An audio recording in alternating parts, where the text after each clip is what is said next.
Hermanos, Dios les bendiga, sean bienvenidos al primer capítulo de este podcast llamado Conectados. Hoy tenemos un invitado muy especial, el pastor Eber Rivera. ¿Qué tal? Dios les bendiga a todos. Es un gusto poder estar aquí con ustedes y pues gracias a Dios por este programa que hoy comenzamos y esperamos que sea de mucha bendición para todos ustedes. Nos alegra que estén ustedes ahí conectados, que estén al tanto, y yo sé que va a haber grande bendición a través de todo lo que hagamos para la gloria de Dios. Pastor, a lo largo de su testimonio, muchas veces que nos ha predicado, hay una frase muy importante. Queremos saber cuál es el significado, porque dice: Dios arruinó mis planes. Sí, hay un porqué de esa frase. Yo recuerdo que esta iglesia, gracias a Dios, acabamos de cumplir 11 años de que fue fundada, y recuerdo que cuando Dios me hace el llamado, vi un texto que decía en un video, decía: Dios arruinó mis planes, Dios arruinó mi vida. Y esa frase me marcó mucho porque yo pensaba, ¿cómo es que Dios puede arruinar tu vida, verdad? Pero en sí, siempre Dios tiene algo mejor para nosotros. Esta frase en sí repercutió tanto en mi vida que ahora puedo darme cuenta que verdaderamente Dios cambia tus planes por unos planes mejores, porque muchas de las veces nosotros podemos tener unos sueños, unos anhelos que no van de acuerdo a la voluntad de Dios, pero cuando tú te dejas guiar por el Señor, Dios lo que Él quiere es cumplir su palabra, y su palabra dice que Él tiene pensamientos de bien y no de mal. Entonces, lo mejor que tú puedas anhelar, siempre los planes de Dios van a ser mejores. Lo mejor que tú puedas anhelar y querer para tu vida, para tu día a día, para tu familia, para tu futuro, siempre Dios va a tener algo mejor. Y de ahí viene esa frase que a mí me impactó mucho: Dios arruinó mis planes. Y realmente eso me pasó a mí. Cuando yo miré este texto en el video, yo decía: ¿cómo puede ser cierto? ¿Cómo puede ser posible que Dios arruine tus planes? Pero en el caminar con el Señor hoy me doy cuenta que verdaderamente lo que yo quería para mi vida, yo en ese entonces, cuando Dios me hizo el llamado, yo vi este video, y en ese entonces yo tenía otros planes. Por mi mente nunca pasó ser pastor. Yo creo que la mayoría de los pastores nunca ha pasado por nuestra mente el decir: yo quiero ser pastor. Pero hoy puedo decir que Dios arruinó mis planes. Yo tenía otros planes para mi vida, yo tenía otros planes para mi familia, para mis hijos, mi economía. Yo me miraba en un futuro, en una empresa. Pero hoy me doy cuenta que Dios arruinó esa parte de mi vida que no coincidía con los planes que Dios tenía para mí, y me dio unos planes mucho mejores. Y hoy puedo decir que estoy trabajando para el mejor de los patrones, estoy trabajando para el mejor de las empresas, estoy trabajando para el Rey de Reyes, Señor de Señores, y yo sé que eso ha valido la pena, cada esfuerzo, cada tiempo. Hoy puedo decir que gracias a Dios, que Él arruinó mi vida, Él arruinó mis planes, gracias a Él hoy estamos aquí sirviendo en esta bella iglesia. Sí, claro, o sea, algo que tú también dices es que, o sea, por ejemplo, en la frase esa que es: Dios arruinó mis planes, pues realmente sí los arruina, o sea, arruina lo que tú pensabas que era lo mejor para ti, pero pues realmente Dios tenía cosas mejores para ti, ¿no? Sí, claro. Independientemente de los planes que cada uno tengan, yo creo que a lo mejor cada uno de ustedes ya tienen trazada una ruta de vida. Por ejemplo, en decir: yo quiero ser doctora, yo quiero ser abogado, yo quiero ser veterinario. Y cada uno de nosotros, y eso no es malo porque habla de planificar. Pero cuando te das cuenta que en la voluntad de Dios están otros planes, créeme que los planes de Dios siempre van a ser mejores. Quiero aclarar, no está mal el que cada uno de ustedes puedan hacer planes desde ahorita, porque eso es muy bueno. El decir: yo quiero ser maestro, yo quiero ser licenciado, yo quiero ser abogado, yo quiero ser doctor. No está mal eso es muy bueno. Pero lo que sí quiero que hoy en día, cada uno de los que nos están viendo, escuchando, yo quiero que entendamos esta parte, es que Dios siempre va a tener algo mejor para ti.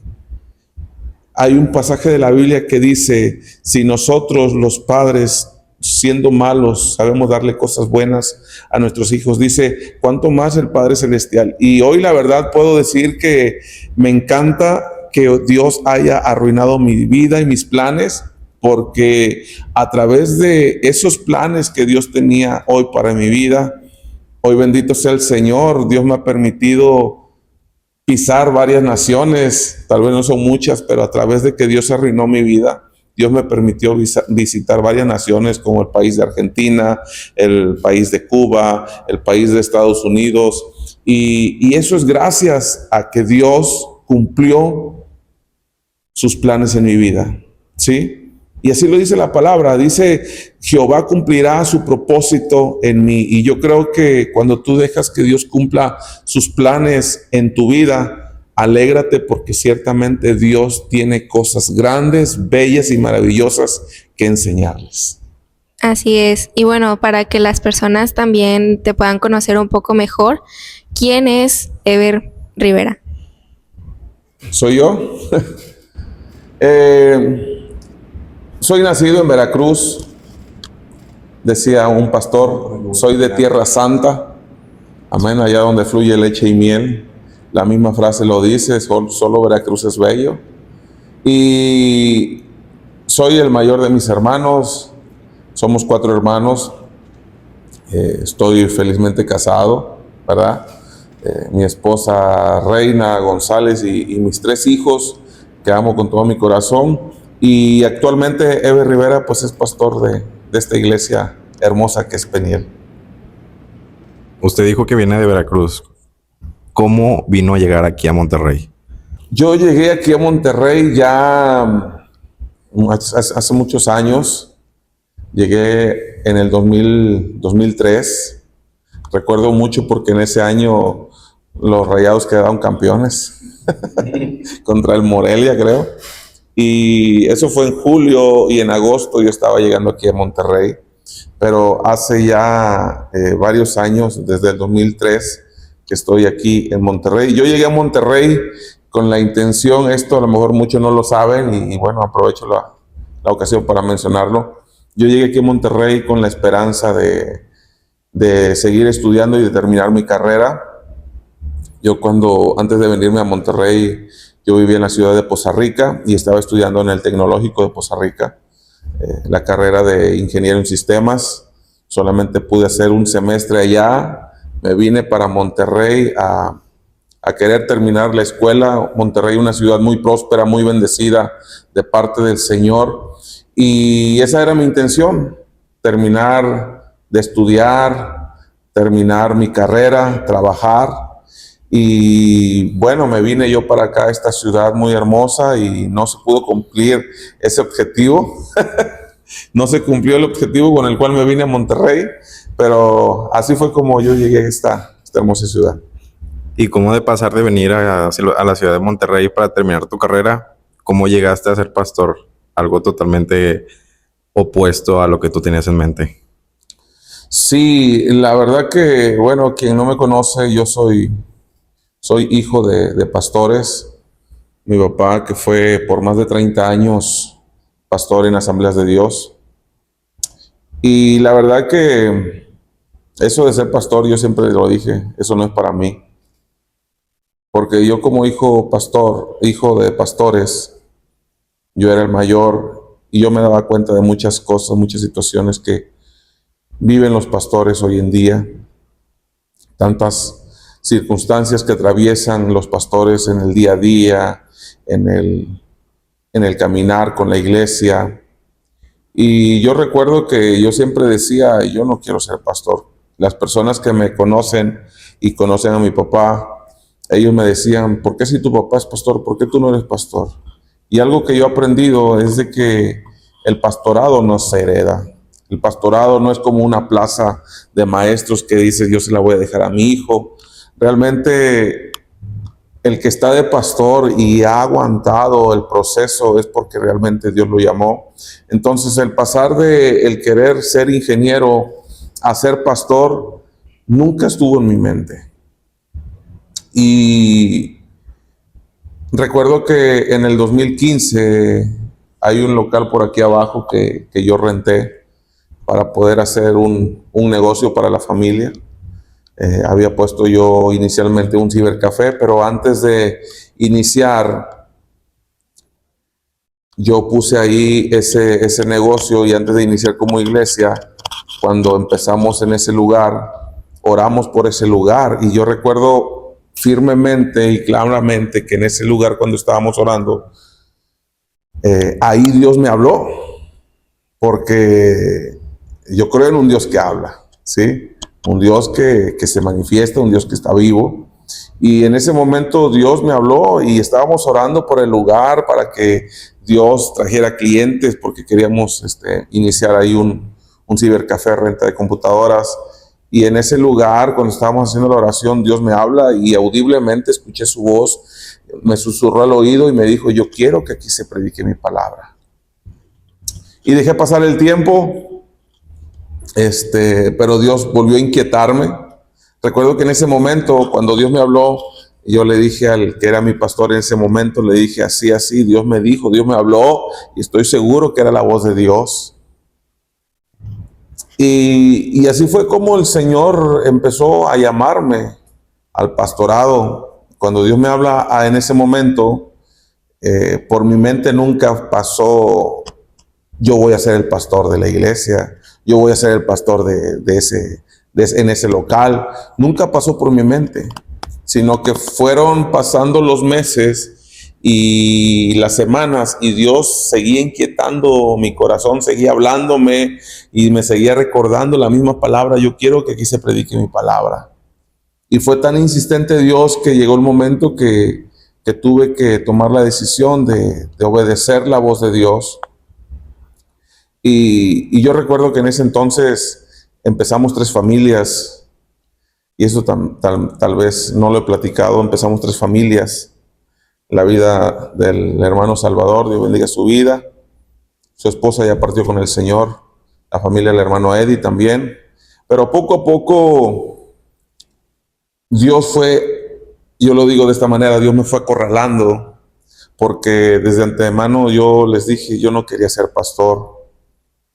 Pero en ese proceso Dios me fue acorralando. ¿Por qué lo digo así? Porque empezamos 3 familias, y yo, como dueño del local que lo había rentado, yo le decía a los hermanos: usted se va a encargar de la predicación. El hermano Salvador, él sabía albañilería, electricidad, plomería. Usted se va a encargar del mantenimiento del local y yo me voy a encargar de la alabanza. Yo me sentía tan feliz, tan contento, yo me sentía tan cómodo sirviendo a Dios en la alabanza. Por eso, quienes estén en la alabanza, tengan cuidado, porque yo me sentía bien a gusto y bien cómodo y bien contento sirviendo a Dios en la alabanza, ¿verdad? Pero muchas de las veces es necesario que Dios te saque, o Dios te va a sacar de esa comodidad que tú estés viviendo, para hacer cumplir su propósito.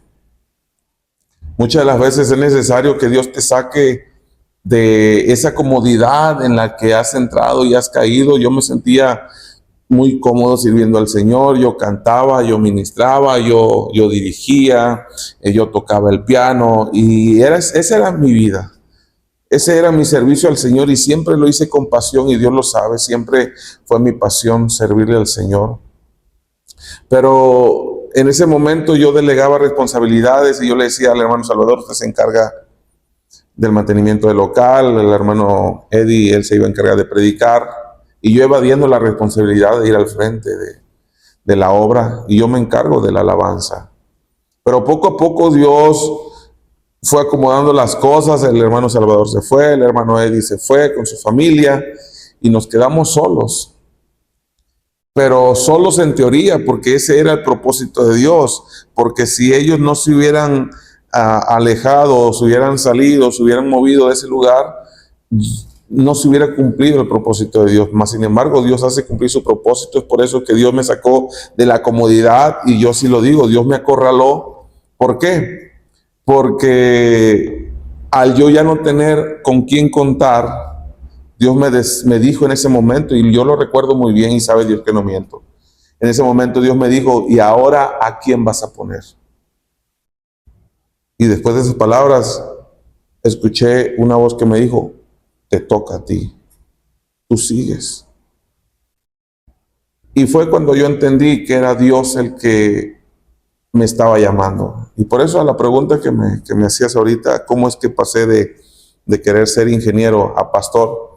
Fue en ese lapso de que mi intención nunca era ser pastor, mas sin embargo yo quise delegar la responsabilidad a alguien más, pero si algo tengo muy en claro es que Dios cuando te quiere usar, Él te va a sacar de tu zona de confort. ¿Sí? Muchas de las veces nos sentimos cómodos haciendo tal y tal cosa para el Señor, y yo no denigro nada ni digo que nada es en vano, no, todo tiene su recompensa, pero cuando Dios quiere hacer algo más contigo, Dios te va a dar una sacudida, Dios te va a sacar de esa zona de confort, Dios te va a mover o va a provocar que tú te muevas para que Dios pueda cumplir el propósito que Él tiene para tu vida. Hubo 3 puntos muy importantes: el ser hijo de pastor, el estar en la alabanza y el convertirse en pastor. ¿Cuál de esos 3 puntos siente que es el más, o fue, o es el más difícil? Yo creo que el más difícil fue el llamado de Dios que Él me hizo para ser pastor. Quienes me conocen de años pueden tal vez testificar de cómo era mi carácter antes. Yo soy un claro ejemplo y un claro testimonio de que lo que Dios hace, lo hace bien. ¿Por qué? Porque quienes me conocen y cómo yo era antes de ser pastor, yo era una persona muy tímida. Yo era una persona muy insegura. Yo era una persona que sentía pánico, sentía miedo a hablar en público. Yo no podía establecer una plática, una charla con alguien más. ¿Por qué? Porque yo me sentía tan inseguro que cuando la gente hablaba conmigo yo no sabía qué responder. Entonces, para mí, y es por eso que yo también iba buscando esa parte de hacerme un lado de la responsabilidad de ser pastor, porque yo no quería tener ese trato tanto con la gente. Yo decía, si me quedo en la alabanza, pues yo nomás dirijo y hasta ahí, ¿no? Y no quería ese compromiso. Por eso la parte más difícil fue esa. E inclusive, y esto lo digo a manera de testimonio, porque si alguien te conoce mejor, más que nadie, es tu madre, tu familia, tus padres. Y yo recuerdo que cuando Dios me llama al ministerio, yo le hablé a mi mamá, hablé con mi mamá, ellos vivían en Poza Rica. En ese entonces, hoy para la gloria de Dios, ya viven aquí con nosotros en Monterrey. Y me acuerdo que le hablé a mi mamá en ese entonces y le digo, ma, así, mire que Dios trató conmigo y estamos predicando y abrimos una misión. Y recuerdo que mi mamá se reía y ella decía, yo no creo que tú, mijo, si tú eres como yo, dice, a ti no te gusta casi hablar con la gente, tú eres bien tímido. Pero hoy lo digo para la gloria del Señor, esa parte Dios se encargó de pulirme, Dios se encargó de transformarme, Dios se encargó de quitarme todo eso, esa inseguridad, ese miedo, ese pánico escénico, como lo dicen. Y Dios me transformó. Entonces para mí fue ese un momento muy duro. Y otro aspecto es de que había una lucha con mi esposa. Ella siempre me decía, tu papá es pastor, pero yo no quiero que tú seas pastor. Entonces ahí estaba una lucha, ¿sí? No fue tanto el decir es un problema, no, sino que era algo que ella decía que no quería que pasara. Pero cuando Dios hace sus planes, Él los cumple. Y cuando Dios tiene unos planes, no hay nada que lo pueda detener. Amén. También una de las preguntas es, ¿qué era lo más importante para ti antes de que fueras pastor y después de ser pastor? Yo creo que contestando esa pregunta, hay algo que como padre nos preocupa a todos, que es la familia. ¿Y por qué digo esto? Porque muchas de las veces es algo que muchos pastores no se atreven a decir. Muchos pastores hoy en día, yo veo a sus familias sufriendo en cierta manera o padeciendo. Sabemos que Dios es el proveedor de todo, pero ¿por qué digo esto? Porque muchas de las veces hay pastores que viven por fe y gloria a Dios por eso. Pero lo digo por mí, en mi caso en particular y en específico, porque mis padres siempre vivieron por fe, sirviéndole al Señor en la obra. Y la verdad que tuvimos ciertas carencias. Tanto es así que eso fue lo que a mí me motivó venir a Monterrey, dejar mi familia, mis padres, dejar la ciudad donde vivíamos por venir a buscar un mejor futuro. Pero algo que a mí me importaba mucho antes de ser pastor y de ser pastor es esa parte de la familia, de los hijos, porque sabemos que el pastorado es difícil, es duro.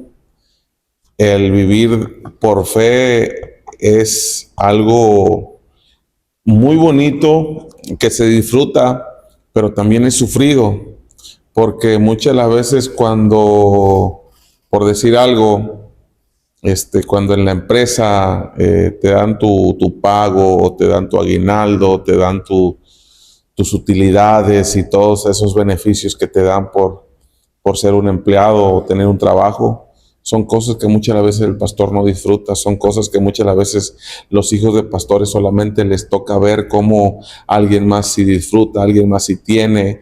Entonces esa parte para mí y para mi esposa fue la que nos marcó un poco en el aspecto de decir, ¿y ahora qué viene? ¿Y ahora qué sigue? ¿Y ahora qué vamos a hacer? Cuando Dios me llama al pastorado, yo estaba trabajando independiente ya, y ese trabajo ya no lo realizo actualmente, pero es bonito vivir por fe, porque Dios te provee. Y hoy puedo decir, yo vivo por fe. ¿Por qué? Porque a través de mi fe, Dios suple mis necesidades, Dios me da el trabajo y estamos aquí de lleno también en la iglesia, en la obra al 100%. ¿Cómo alguien puede escuchar o cómo se puede saber cómo es la voz de Dios? Ok, hay muchas formas y muchos testimonios de la gente que ha dado de cómo han escuchado la voz de Dios. Yo recuerdo que en ese momento estábamos aquí en un cuartito en casa de la hermana Paula, Dios bendiga su vida. Estábamos ahí orando, en ese momento estábamos las tres familias. Y yo recuerdo que cuando estábamos orando, primero escuché como un zumbido, como cuando algo anda aleteando cerca de ti, ¿verdad? Y así yo sentía en ese momento. Y la voz de Dios en ese momento, porque puedo decir realmente que fue una voz audible. Pocas veces Dios habla a voz audible, muchas veces Dios nos habla al corazón, nos habla con un pensamiento y trae paz. Toda decisión que tú tomes, Dios va a traer paz cuando es de Dios. Pero en ese momento, la voz de Dios, yo la escuché como una voz tierna, una voz que cuando yo escuché esas palabras, produjo en mí un estremecimiento en mi piel, y un quebrantamiento, porque sabía que era una voz que nunca en mi vida la había escuchado. Entonces, al menos esa es mi experiencia en cómo escuché yo esa voz de Dios. Pero para poder diferenciar entre la voz de Dios, yo siempre he dicho que tenemos que diferenciar tres voces. Una es la voz de Dios, otra es la voz del enemigo y otra es tu voz, tus emociones, ¿no? Entonces uno tiene que aprender a diferenciar cuando es Dios, cuando es tu emoción y cuando es de parte del enemigo. Y para la gloria del Señor, hubo alguien que, me voy a atrever a decirlo, hubo alguien que en ese momento me dijo, es que lo tuyo no es de Dios, lo tuyo es emoción. Y recuerdo que en ese entonces esas palabras lastimaron un poco mi vida, mi corazón. Pero hoy puedo decir, gloria a Dios por esas palabras, porque citaron la Biblia muy correctamente. La Biblia dice en el libro de Hechos, dice que lo que es de Dios permanece y lo que es del hombre se desvanece. Y hoy puedo decir que verdaderamente fue la voz de Dios la que yo escuché, porque si hubiera sido mi emoción, en el primer año yo hubiera salido corriendo. Amén. Pocas veces una persona puede llegar a escuchar la voz de Dios audiblemente en nuestro oído físico. Como tú lo mencionaste, bueno, yo pienso que ni siquiera hay personas que lo llegan a escuchar en toda su vida. ¿Tú lo has escuchado más de una vez? No. Hubo una ocasión, después de que Dios me habló en ese momento, aquí en el local, aquí abajo, Dios me volvió a hablar, porque así lo puedo decir. Pero hay muchas formas en que Dios te habla audiblemente, a través de una administración, de un canto, a través de alguien. Y yo recuerdo que yo tenía que tomar una decisión.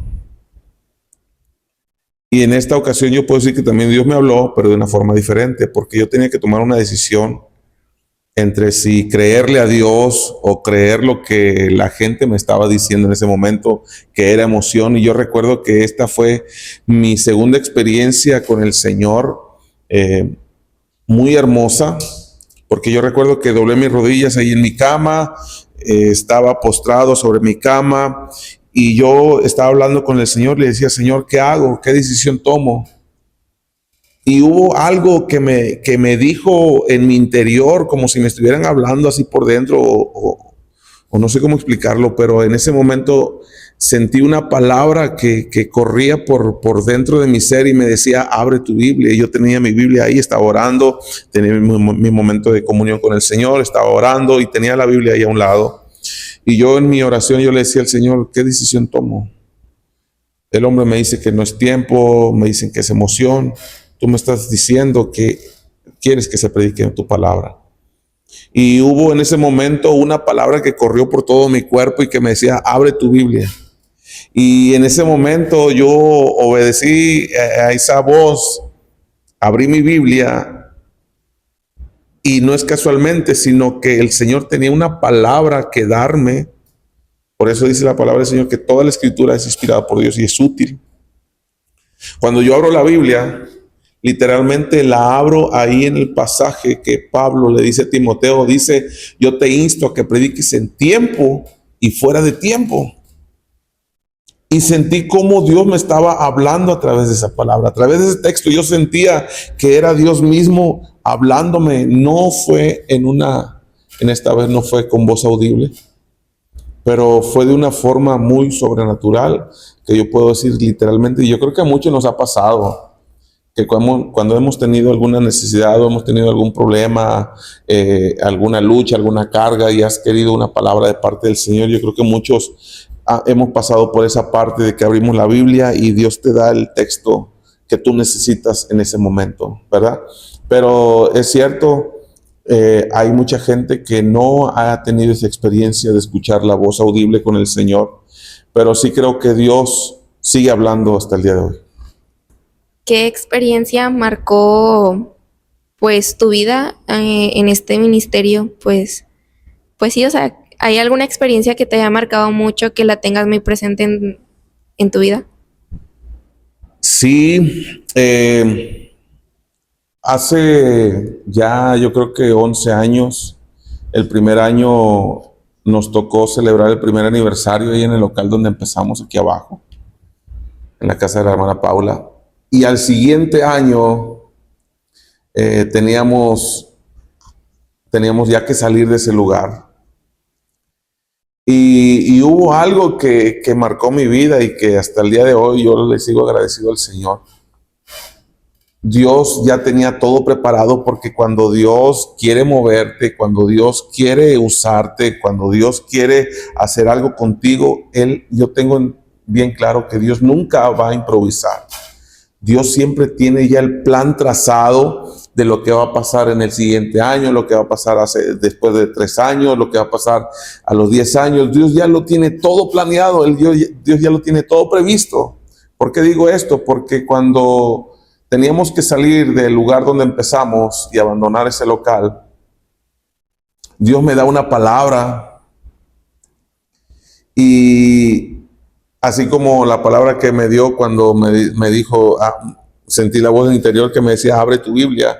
Dios me dio una palabra en comunión con el Señor. Dios me dio esta palabra y me decía, este año construirás mi casa. Y quienes están desde el año 1 o el año 2 para acá, pueden darse cuenta que verdaderamente también fue la voz de Dios. ¿Por qué?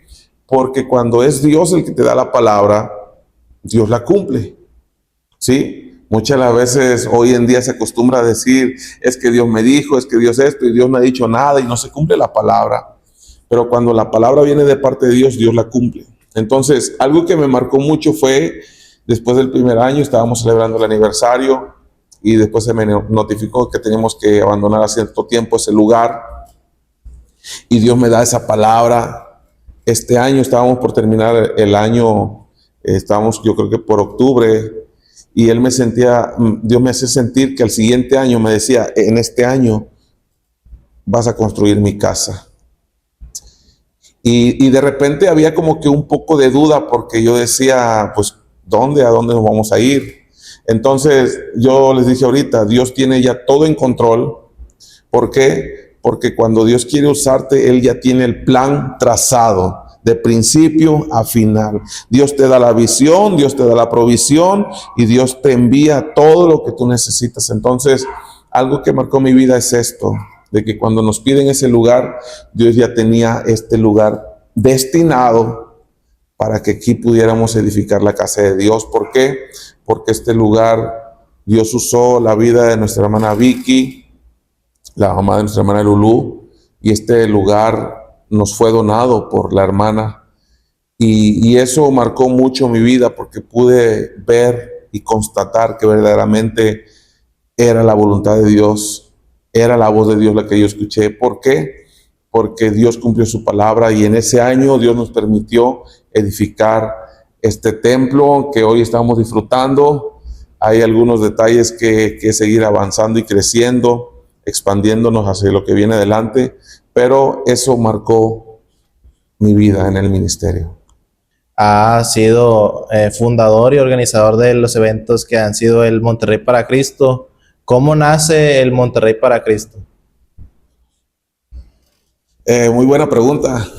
Es algo que yo pudiera decirte que nace desde una intención de ganar almas para Cristo.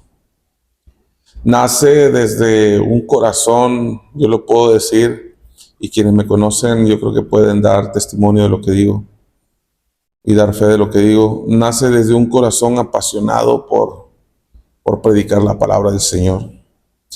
Hemos andado por muchos lugares donde no mucha gente quiere ir. Y el Monterrey para Cristo ha sido una plataforma para muchos ministerios, sí lo puedo decir, para la gloria del Señor, donde muchos ministerios han ido a servir y Dios los ha usado, Dios los ha promovido. Y esta necesidad de predicar el Evangelio produjo en mi vida, en mi corazón, esta intención de poder tocar puertas. Bendito sea el Señor, y lo digo para la gloria de Dios. Hoy tenemos puertas abiertas con el gobierno de Monterrey, que nos facilita las instalaciones del palacio, del kiosco, de la explanada, de ahí del foro. Y ahí estamos predicando. Y gloria a Dios que este evento, Monterrey para Cristo, decía una hermana en el culto pasado, el domingo, decía, ha sido un evento que ha ido de mayor a mayor, de mayor a mayor. Y claro, cada año que hacemos este evento, siempre buscamos hacerlo con una excelencia mejor, porque sabemos que todo lo que hacemos lo hacemos para Cristo. Y así es como nace este evento, Monterrey para Cristo. Cuando empezamos, originalmente lo hacíamos 2 veces al año, pero nos dimos cuenta que era mucho trabajo, mucho recurso que se ocupa. Y ahora lo hemos establecido 1 vez al año, casi siempre lo hacemos en el verano, así que yo los invito a todos, estén expectantes para este Monterrey para Cristo. Hay grandes sorpresas, Hay algunos invitados que ya están confirmados para la gloria del Señor, que vamos a estar ahí ministrando, sirviendo, adorando y exaltando el nombre de Jesucristo, y tentativamente será este próximo 8 y 9 de agosto, ahí en el kiosco del Palacio de Monterrey. Bueno, regresando un poco a la pregunta de cómo Dios le habló al señor Ever, que Dios le dijo que en este año se construyera la casa. Yo recuerdo que salíamos a la calle porque pues no había dinero, ¿va? Entonces salíamos a la calle a pedir dinero a los semáforos, a botear, le decíamos a botear, a echar bote, ¿va? Porque pues llevamos unos botes de fierro, eran como botes de pintura y pues tienen un agujero para que la gente... Como alcancía. Sí, era como una alcancía, la llevamos hacia a los semáforos y ahí andábamos pidiendo dinero. Yo tenía los cruceros. Sí, en los cruceros. En los cruceros y en los semáforos. Y pues yo tenía como unos 10, 12. No sé, no más. Como 9. 15. No, tenía como 12 años. Teníamos. Porque mi hermano Carlos tiene la misma edad que yo. Mi hermana Devani tiene... Bueno, en ese entonces tenía como 3 años. y pues sí, fue bastante gracioso cómo salió el dinero para hacer la obra de Dios, porque pues no lo regalaron, no nos regalaron el dinero. Nosotros fuimos a trabajar a que nos dieran dinero. No, pues sí estuvo interesante cómo salió la financiación para empezar a construir la iglesia. ¿Usted lo recuerda, hermano Ever? Sí, cómo no. Recuerdo que esos días, inclusive muchas las veces eran en fin de semana y algunas veces fuera domingo, y después de salir a botear, nos regresábamos para la iglesia, ¿sí? Por lo regular eran las hermanas las que hacían esta labor, mientras los varones, los hombres, nos encargábamos de construir, nos encargábamos de edificar la casa del Señor. Pues salían las hermanas a los cruceros, a las calles, a las plazas, a los mercados, a pedir cooperación, ¿verdad? Hoy en día vemos que mucha gente así le hace. Hay gente que realmente lo ocupa para un bien o para una necesidad, y hay gente que, tristemente, lo tenemos que decir, hay gente que se aprovecha de la situación. Pero conforme a la pregunta de que si me acordaba, me acuerdo muy bien, y es otra parte que yo puedo decir, Dios confirmando su palabra. ¿Por qué? Porque Dios nos sorprendía. Y recuerdo que venían las hermanas a botear y abrían sus botes y decían: hermano, salió tanto, hermana, se fue tanto, y eso nos motivaba, ¿sí? También hubo otros recursos, amén, que por ahí lo tengo que decir, como es el asunto. Mi hermana Betsabe, Dios la usó. Ella nos dio un capital, donó para la iglesia, amén. Y bendito sea el Señor, porque Dios no se queda con nada. Y era lo que yo les decía ahorita: cuando Dios te da un plan, Dios te traza la idea, Dios te provee de todo, porque Él nunca improvisa. Aún el salir a botear, aún el que hubo momentos que nos quedamos sin efectivo para seguir construyendo, Dios siempre suple, ¿sí? Amén. Me da mucha risa la palabra botear, porque yo no quería decir botear, porque botear es ir a botear, a echar unos botes fríos. Pero no, es otro significado, a ir a pedir dinero en botes, no a botear. Y pues sí, o sea, me da mucha risa el botear, sí. Porque pues, bueno, yo lo podría interpretar de otra manera. ¿Qué más? Ya no supe qué decir. Recordábamos esos momentos donde me acuerdo que Kevin y yo nos íbamos con un bote y... No, un bote para botear. Sí me acuerdo también.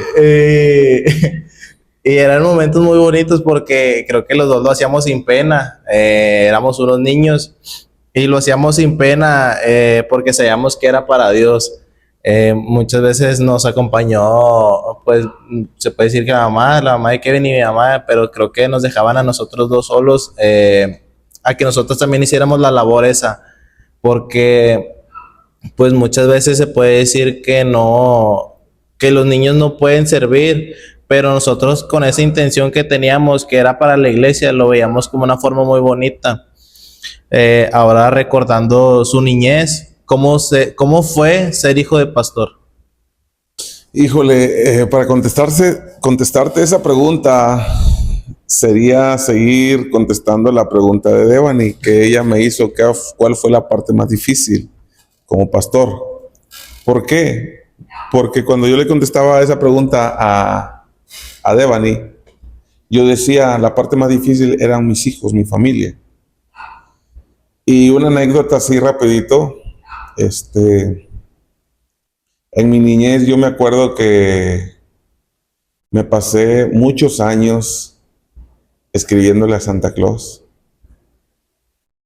y nunca llegó Santa Claus. No recuerdo un año, ni una sola vez que haya llegado. Y es una parte difícil, porque como niños, muchos, al igual yo que ellos, muchos teníamos esa ilusión. Yo me acuerdo que escribía la cartita y la dejaba atrás de la ventana en una bota, en un calcetín, o cuando se lograba poner un árbol de rama, porque no había ni siquiera para poner un árbol de los que hay ahora, ponía mi cartita ahí y la ilusión de todo niño, al siguiente día despertarse con la ilusión de que tu cartita iba a ser escuchada, contestada y ver que nunca llegó nada. Entonces, esa parte de la niñez sí la tengo ahí un poco marcada. ¿Cómo fue tu adolescencia? Yo me acuerdo que te acompañábamos a un lugar donde fuiste a predicar, precisamente también fuiste a contar tu testimonio y decías que una vez habías ganado como un reconocimiento. Quiero que nos cuentes esa historia donde pues sí te castigaron y así, pero siento que sí deberías contarnos esa historia. Sí. En mi adolescencia, pues yo creo que como todo joven, ¿no? Hasta cierto punto yo entiendo a los jóvenes, porque todos tenemos la inquietud de querer hacer lo que nos gusta a pesar de que no sea lo correcto, ¿verdad? Yo en ese momento, en ese entonces, yo creo que tendría algunos 17 años, tal vez 18 años, y recuerdo que tenía unos vecinos que les gustaba mucho tocar rock, sí, escuchaban muchas bandas, y me empecé a enganchar con ese tipo de amistades. Por eso, jóvenes, pongan mucha atención con quién se juntan, porque muchas veces las amistades te influyen mucho para forjar tu carácter, influyen para bien o para mal. Entonces yo recuerdo que tenía unos vecinos, me acuerdo mucho de Ariel y de Chris el chino.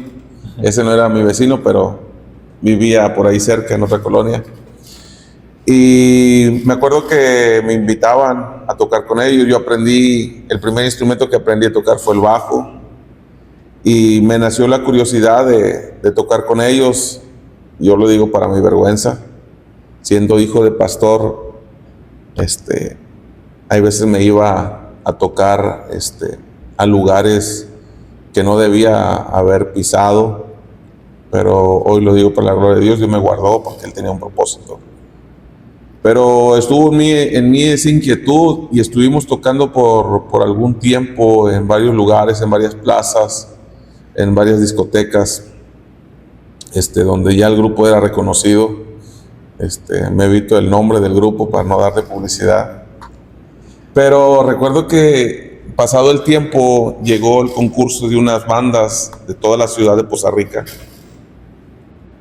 Y recuerdo que en ese entonces fuimos invitados para participar en esa guerra de bandas. No puedo decir para la gloria de Dios, pero ganamos el primer lugar. Antes de este evento fuimos a tocar a una discoteca que se llamaba Opulencia. Ya después yo investigando lo que significa opulencia, significa extravagancia y todo eso, ¿no? Y sí, entrabas a ese lugar y era muy lujoso, un lugar muy bonito. Y recuerdo que nos tomaron fotos ahí y yo siempre con mi vergüenza porque no tenía que estar yo pisando ese lugar. Yo todas las fotos por ahí, Chris el chino hace unos días subió unas fotos ahí al Facebook y ahí salimos retratados en la discoteca la Opulencia y yo siempre salgo así agachando la cabeza. Para que no se viera mi rostro, porque andaba a escondidas. Nunca hagan nada a escondidas, porque lo que se hace a escondidas quiere decir que está mal, por eso uno se esconde. Pero llega el tiempo del guerra de bandas, fuimos invitados y recuerdo que concursamos con muchas bandas ahí y ganamos el primer lugar. Y recuerdo que en ese momento estaba de juez calificador el que era el bajista en ese entonces de Luis Miguel, creo que era un cubano, y yo estaba tocando el bajo en ese entonces con esa banda y se me acerca el bajista de Luis Miguel y me felicita y que me le había gustado cómo había tocado, y lo digo para mi vergüenza. En ese entonces, como ganamos, fuimos el grupo ganador, el primer lugar. Llegó el de espectáculos del periódico de ahí de la región, el periódico de ahí de la región, y nos toman la foto, ¿sí? Y en la foto, yo por la emoción, como habíamos ganado y todo, salgo con mi cara así de frente.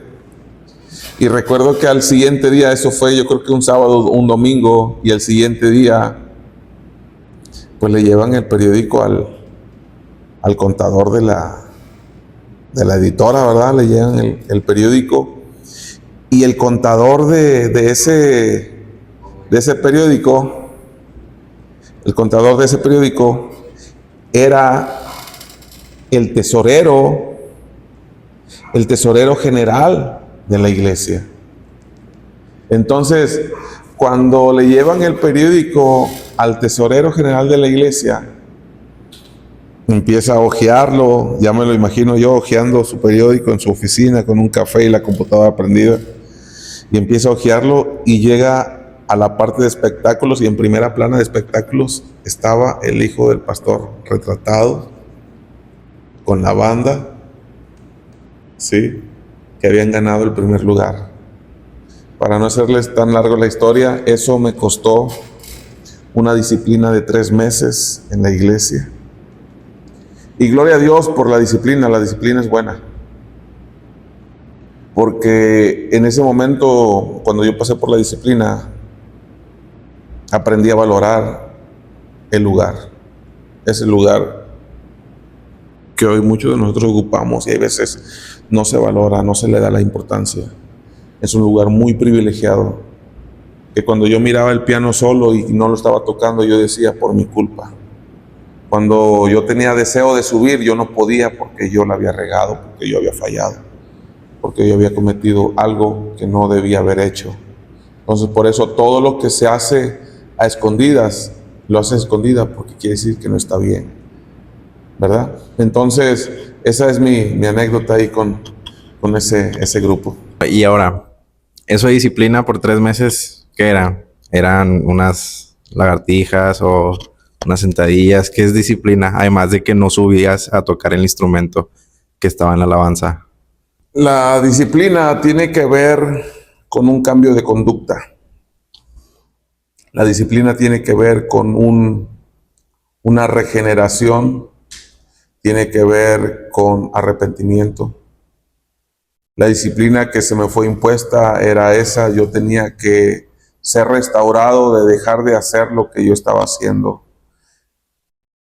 Era mostrar que realmente yo quería volver a ocupar ese lugar que yo había dejado. No me bajaron. O sea, literal sí, pero en el sentido de que yo fui el que tuvo la culpa. No fue por decisión que, ya no queremos que estés ahí. No, fue porque yo cometí un error. Y cada uno de nosotros somos responsables de nuestros actos. Cada uno de nosotros repercutimos para bien o para mal. Lo que tú hagas va a repercutir para bien o para mal en tu vida. Entonces, la disciplina fue esa que yo tenía que mostrar. Primeramente, en mi vida, reflejar un cambio, un arrepentimiento. Y lo de dejar de tocar, pues sí me pegaba porque me gusta la música, me gusta hacer, yo como les dije hace rato, me gusta servirle a Dios, me gustaba mucho servirle a Dios en el piano y lo sigo haciendo todavía. Pero esa fue mi disciplina, o sea, no subir, porque muchas veces hay gente hoy en día que dice, pues estoy en disciplina, no voy a la iglesia. No, es cuando más tienes que venir, cuando tienes que llegar temprano, seguir haciendo lo que estabas haciendo únicamente, no puedes subir. Piensas, miras atrás y dices, no debí de haberlo hecho, me arrepiento de haber cometido esa tremenda fechoría. Sí me arrepiento porque principalmente ofendí a Dios. Me arrepiento porque hice algo que no le agradaba a Él. Hice algo que no debía haber hecho. Y hoy si miro para atrás, yo digo, bueno, a través de eso yo pude entender el valor que tiene ocupar un lugar en la iglesia, que es un lugar muy privilegiado. Pero lamentablemente muchas de las veces pasa así, de que como hijos a veces no escuchamos el consejo de los padres, hasta que experimentamos propiamente y chocamos y fracasamos y caemos y nos equivocamos en la vida, y muchas de las veces esos errores te sirven para crecer, para madurar, para forjar tu carácter, y eso me ayudó mucho. Sí me arrepiento porque principalmente ofendí a Dios, le fallé a Dios, pero gracias a eso, a que tuve un proceso de disciplina, pude valorar y pude darme cuenta que tiene una importancia muy grande, que no la comparo, ni lo volvería a hacer, y no la comparo con tocar en ninguno de los escenarios, no lo comparo con tocar en otros lugares. Ahora yo le toco a Dios, ahora yo le sirvo a Dios, y eso me apasiona, y eso me ha catapultado y me ha hecho lograr, tal vez sea poco, sea mucho, pero yo me siento satisfecho hoy sirviéndole al Señor con todo mi corazón, y sí me arrepiento. ¿Qué te dieron en esa ocasión? ¿Qué fue el premio por haber ganado el primer lugar? Fue una guitarra y creo que 4,000 o 5,000 pesos en efectivo. ¿Pero entre todos o para cada quien? Entre todos. Ah, ok. ¿Qué pasó con la guitarra? No lo recuerdo. Se empeñó. Después de ahí, el salir a la calle, después del ganar el concurso, después de ganar el primer lugar, o sea, ¿qué influyó decía que era una persona muy tímida, ¿qué influyó después de ese acontecimiento en Eve Rivera? Mi carácter siguió siendo el mismo. Mi carácter cambió hasta que Dios me llamó al pastorado. Y la repercusión que tuvo para bien tal vez en ese momento fue únicamente en mi escuela. O sea que de dejar de ser alguien que no pasaba por desapercibido, ¿verdad? Que nadie lo notaba, a ahora ser el que tocaba en las discotecas y que había ganado en el concurso de bandas. Eso me hizo ser conocido en la preparatoria donde estaba estudiando yo en ese entonces. Pero de ahí de fuera no repercutió para nada en algo bueno para mi vida. No repercutió en nada bueno. Y hoy puedo decir que lo que pasó no cambió nada en mí. Únicamente fue un error y un tropiezo que yo tuve. Pero al menos Ever Rivera siguió siendo el mismo, tímido, inseguro, con todas esas complejidades, ¿verdad? Que hoy, gracias a Dios ya me quitó.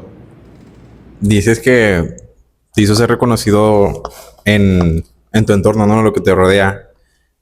Y mencionaste la preparatoria. Una pregunta. El haber sido reconocido por ser un músico que toca en pues los clubs o sí, en los ¿qué era? Era ¿cómo dijiste que era el lugar ese? Una discoteca. Una discoteca, sí. Bueno, en esa discoteca. No sé cómo le llamen ahora. Discoteca también. La disco. En la preparatoria, ¿eso te ayudó a tener más suerte con las mujeres, con las chavitas de la iglesia? de la prepa. No, porque yo seguí siendo igual de tímido. No, pero supongo que se te han de haber acercado a hablar contigo, ¿o no? De que cómo te fue, o a poco si eras tú, o así. Había más plática, más interacción, pero no llegó a más. Ningún acercamiento. Uf. Bueno, ¿tus padres eran estrictos? O sea, ¿eran estrictos? Sí, mis padres siempre fueron estrictos, con nosotros en todos los aspectos. Lamentablemente, pues siempre, vuelvo a lo mismo, siempre vas a tener o vas a estar rodeado de gente que influye para mal en tu vida. Entonces, por eso es muy importante tener en cuenta con quién te juntas, con quién te rodeas, porque eso puede influir mucho para bien o para mal. Porque aunque tus padres sean estrictos, pero tristemente pasa esta situación de que hay veces prefieres quedar bien con los amigos, quedar bien con la gente de afuera, que quedar bien con tu familia, cuando al final de cuentas tu familia es la que siempre va a estar ahí para apoyarte. Y si tus papás eran estrictos, o sea, ¿tú cómo les pedías permiso? O sea, supongo que eso era en la noche, ¿no? O sea, las tocadas. Sí, pues vaya, realmente ahorita si te contestara literal la pregunta no podría en qué era lo que se me ocurría en ese entonces, ¿verdad? Pero algo se me tuvo que haber ocurrido para poder decir, voy a salir y no voy a estar, o voy a un lugar y me iba para otro lado, ¿no? O sea, ¿y nunca te regañaban, o sea, si llegabas muy tarde o de que salías temprano? O sea, de esas salidas. Nunca llegué, que yo recuerde, nunca llegué después de las 12 de la noche a la casa. Siempre eran como que horarios no tan noche los que nos ponían ahí a tocar. ¿Y alguna vez te llegaste a escapar? O sea, de que no te, o sea, te hayan dicho de que no puedes salir y tuviste que escaparte o así. No, pero lo que yo hacía tristemente era omitir tiempo que yo tenía que estar haciendo tarea o estar haciendo otras cosas por irme a ensayar con estas personas. Pero bueno, al final de cuentas repercutió en mi vida para mal todo eso. ¿Por qué? Porque desobedecí a mis padres, hice cosas indebidas, estaba en lugares que no tenía que haber estado, cuántas cosas han sucedido. Hoy en día ese lugar creo que ya ni existe por cosas malas que pasaron en ese lugar. ¿Y la banda en la que tú tocabas aún existe o duró poco tiempo y ya? O sea, ya no hubo banda. Sí, ya han pasado varias generaciones por ahí, pues la verdad estoy desconectado. No sé si siguen todavía. ¿Pero tienen el mismo nombre o no? Sí, tienen el mismo nombre. Al rato lo vamos a buscar, pero bueno. Y, o sea, tienes contacto, bueno, nombrabas a el chino. Taya, ¿tienes como comunicación con Ariel y el chino o no? Con el chino muy poco, con Ariel no. La verdad tiene tiempo que estoy desconectado de él, no sé nada de este muchacho. Así es. Influyendo ahí en tocar en la iglesia y tocar, perdón, y tocar, pues sí, en el mundo secular, ¿qué es el pro de una cosa y el pro de la otra y la consecuencia de una y la consecuencia de la otra? ¿Qué diferencias puede encontrar uno hablando en lo musical? Ok, hablando de lo musical, se puede decir que aprendí a desarrollar otros ritmos que es muy diferente el ritmo que tocábamos ahí en el mundo, lamentablemente, al ritmo que se toca por lo regular en las iglesias, ¿no? Es un ritmo muy diferente, entonces en ese aspecto tal vez pude haber desarrollado unas técnicas que en la iglesia no se desarrollan. Es el único lado bueno que yo le puedo ver, de ahí en fuera no le veo ningún lado bueno al tocar para el mundo. El tocar para el mundo únicamente alimenta tu ego, porque después de tocar ahí yo me sentía pues como que importante porque tocábamos y recibíamos ahí una paga, no como tal vez se debiera y nos daban algo. Pero el tocar para el mundo alimenta tu carne, te incita a la carne, te incita a tantas cosas malas. Y hoy en día el tocar para Dios, eso me apasiona, eso me conecta con Dios, eso alimenta mi alma, mi espíritu, me fortalece, me da fuerza, me renueva, me levanta. Y hoy en día yo puedo decir que no hay nada más hermoso que servirle al Señor. Y obviamente, yo siempre le he dicho esto, si vas a servir a Dios, hazlo de corazón. Todo lo que hagas, dice la Biblia, todo lo que hagas, hacerlo para el Señor. Entonces, ese es el pro. Yo no le encuentro más que el que haya yo desarrollado otras técnicas para ejecutar el bajo eléctrico. De ahí en fuera yo no le veo ningún otro beneficio. Y el pro de tocar en una iglesia es de que sabes para quién lo haces. Cuando tú sabes para quién tocas, vale la pena, sea lo que sea que estás tocando. A pesar de que hemos hablado de tu adolescencia, bueno, de esta etapa de musical que tocabas para el mundial, va con tus amigos, ¿qué edad tenías? Creo que nos saltamos esa pregunta y no, para que la gente sepa, va, y que claro, ¿cuántos años tenías durante esa etapa de músico? Sí, fue entre los 17 y 18 años. Muy 18 bien. años, inclusive tristemente grabamos por ahí algunas canciones en la ciudad de Tampico, ahí en una disquera. Y pues bueno, fue parte del proceso que me tocó vivir, en el cual la verdad que miro para atrás y me arrepiento de todo eso, pero sí fue en esa edad de 17 a 18 años donde me tocó vivir esa situación. Hablando de cosas de las que te arrepientes, ¿qué cosa es de la que más te arrepientes de toda tu vida? Algo que recuerdes. A lo mejor no puedes acordarte en este momento, pero algo que se te venga a la mente. Bueno, lo que yo siempre he testificado, que mi etapa más difícil de mi vida fue del 2007 al 2010, donde yo me alejé de Dios. Y es lo que ha marcado mi vida, mi testimonio, el alejarme. Tuve 3 años lejos del camino del Señor, a pesar de ser hijo de pastor, a pesar de pasar casi toda mi vida en la iglesia.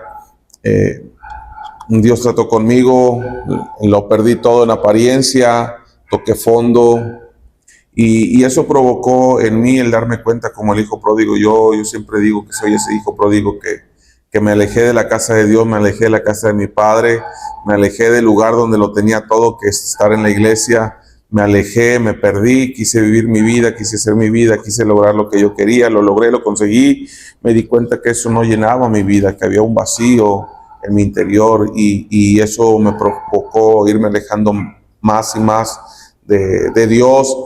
Pero sí me arrepiento. Fueron 3 años de haberme apartado del camino del Señor. Y pues bueno, gloria a Dios que aquí seguimos firmes. ¿Por qué? ¿Por qué te alejaste de Dios? La Biblia dice, bástate cada día su propio afán. Hoy en día el afán de cualquier persona es querer estar bien, querer comprar cosas, querer tener lo que quieres, querer trabajar para darte ciertos lujos y todo eso. Entonces, muchas de las veces caemos en el error de meternos, de involucrarnos tanto en ese aspecto que no nos damos cuenta que hay cosas más importantes que el dinero, que el trabajo. Entonces, todo eso te va provocando alejarte de Dios. ¿Por qué? Porque la Biblia misma lo dice que la raíz de todos los males es el amor al dinero, ¿verdad? ¿Y quién no quiere tener dinero? Todos queremos tener dinero. Sin dinero no puedes comprar nada. Pero hoy en día, hoy por hoy, yo puedo decir que vale la pena seguir a Cristo, porque a través de Cristo puedes lograr muchas cosas. Entonces, yo pudiera decir que hoy por hoy el servir a Cristo es lo mejor que me ha pasado. Amén. Algo muy cierto que dijo el pastor Ever es que la raíz de todo mal es el amor al dinero. Hay mucha diferencia entre... Porque la gente dice el dicho, el refrán ese, la raíz de todo mal es el dinero. Y no es el dinero, es el amor al dinero. Porque incluso en la Biblia nos enseña varios personajes que fueron muy bendecidos por Dios, que tuvieron mucha riqueza, una riqueza enorme en aquel tiempo. Incluso si la traducimos o hacemos la conversión actualmente, serían unas personas muy poderosas, bendecidas por Dios, con mucho dinero, pero sin tener ese amor o ambición o avaricia hacia él mismo. No sé qué opine usted sobre lo que acabo de decir, si es cierto o es mentira la diferencia entre el amor al dinero y el dinero. Así es, algo que concuerdo con muchos pastores, muchos consiervos, es de que Dios no está peleado con bendecirte, Dios no está peleado con prosperarte, Dios no está peleado con que tú seas prosperado y puedas lograr tus metas y tus sueños. El problema comienza cuando ponemos a todo, al trabajo, al dinero, a las comodidades. Cuando tú pones cosas antes que Dios, desde ahí comienza el problema. Yo siempre he dicho que el trabajo es una bendición, pero el trabajo deja de ser una bendición cuando tú lo pones en primer lugar antes que a Dios. Pero cuando tú pones a Dios en primer lugar, antes que al trabajo, antes que el dinero y todo eso, Dios te honra, porque así lo dice la Biblia. Dios honra al que le honran. Y a mí me pasó, en mi testimonio, eso es parte de mi vida, de que yo me afané tanto cuando estuve aquí en Monterrey antes de irme a Estados Unidos. Estuve aquí en Monterrey y trabajaba en una empresa y ganaba mucho dinero, pero ese mismo trabajo, el afán de querer escalar, de llegar más alto, de tener puesto mejor, un salario mejor, eso me provocó alejarme de Dios, tanto así que recuerdo que en ocasiones el pastor me marcaba porque yo dejé de congregarme ya por mucho tiempo, ya no iba a la iglesia, se me hizo una rutina el trabajar, el dejar de ir a la iglesia, el dejar de congregarme. Y yo recuerdo que el pastor me marcaba y me decía, no dejes de congregarte. Siempre me estuvo marcando. Dios bendiga la vida del pastor Raimundo Reina, que siempre estuvo ahí al pendiente de mí. Lamentablemente yo andaba muy cabezón en ese entonces, muy afanado por el trabajo, pero es cierto eso. Cuando tú amas más algo antes que Dios, estás en problemas. Estás en problemas cuando tú decides poner algo primero que Dios. Pero cuando inviertes las cosas, Dios ha establecido algunos principios y algunas verdades bíblicas que si tú las aplicas, vas a poder ser bendecido y prosperado como Dios quiere que lo seas. Entonces, el problema comienza cuando tú pones a otras cosas primero a Dios, pero cuando pones a Dios en primer lugar, Dios te abre la ventana de los cielos y derrama bendición sobre tu vida. Y hoy, para finalizar este primer capítulo, hoy le voy a decir al pastor Ever qué consejo le daría a una persona que está pasando por una situación que usted pasó. el alejarse, o algún hijo de pastor que está mejor en alguna situación que usted pasó, alejado, o alguien que piensa alejarse, o alguien que está trabajando y no va a la iglesia, cualquier situación, ¿qué consejo le daría a usted? Algo que ya pasó. Sí, claro, yo creo que mi consejo sería que no vale la pena, nada de este mundo vale la pena más que Dios. Lamentablemente nos enfocamos tanto por querer lograr y conseguir cosas, y todo eso provoca en nuestras vidas un alejamiento, un enfriamiento. Y quiero decirte hoy en día, amigo, que estás viendo este video, este programa, quiero decirte que Cristo te ama y que vale la pena seguir a Cristo, que vale la pena buscarlo, que vale la pena esforzarse, que vale la pena congregarse, sí vale la pena, que vale la pena el congregarse, el buscar de Dios, sí vale la pena, porque lo que provocó que yo me perdiera fue el afán del día a día, tanto así que provocó que mi matrimonio se fracturara, se rompiera. Perdí mi familia por causa de mi pecado, por mi rebelión, por mi frialdad. Y hoy en día puedo decir que Dios ha sido bueno, porque Dios me regresó todo lo que yo le había cedido al enemigo. Y poco a poco Dios ha ido levantando mi vida, restaurando mi familia. Dios nos restauró, Dios nos cambió, Dios sanó esa parte en nuestros corazones. Y hoy le puedo decir tal vez a esos jóvenes que son hijos de pastores, déjame decirle que muchas de las veces no vamos a entender como hijos, no vamos a entender a nuestros padres hasta cuando somos padres.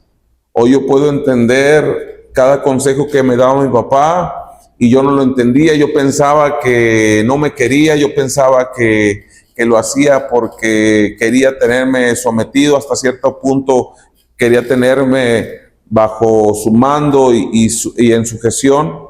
Pero hoy puedo decir que Él me estaba cuidando. ¿Por qué? Porque Él ya había vivido, Él ya había pasado circunstancias tal vez similares a las que yo estuve pasando como joven. Y por eso es el consejo de nosotros, de los padres hacia los hijos. Cuando decimos que no, es porque los estamos protegiendo. Cuando decimos que sí, es porque sabemos que hay seguridad en lo que van a hacer. Entonces, mi consejo que yo les puedo dar en esta hora es que vale la pena seguir a Cristo.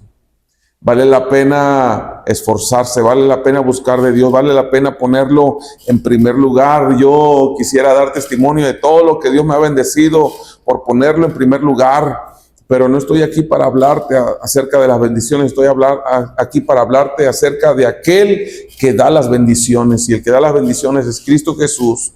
La mejor bendición que tú puedes tener día tras día es que tú despiertas, puedes abrir tus ojos, y ese es el primer milagro que tú puedes palpar, porque mucha gente tal vez hoy ya no despertó, mucha gente hoy tal vez despertó conectada a un tanque de oxígeno, tal vez mucha gente hoy despertó sin una pierna, sin un ojo, en un accidente, volteados. Yo no sé qué puede haber pasado, pero hoy Dios se acordó de ti, Dios te permitió esa misericordia que Él te sigue prolongando a través de su amor día tras día. Así que, jóvenes que están de aquel lado de la pantalla, vale la pena entregarle su vida a Cristo, vale la pena seguir a Cristo, vale la pena esforzarse, y si de algo estoy seguro, es que Cristo viene pronto.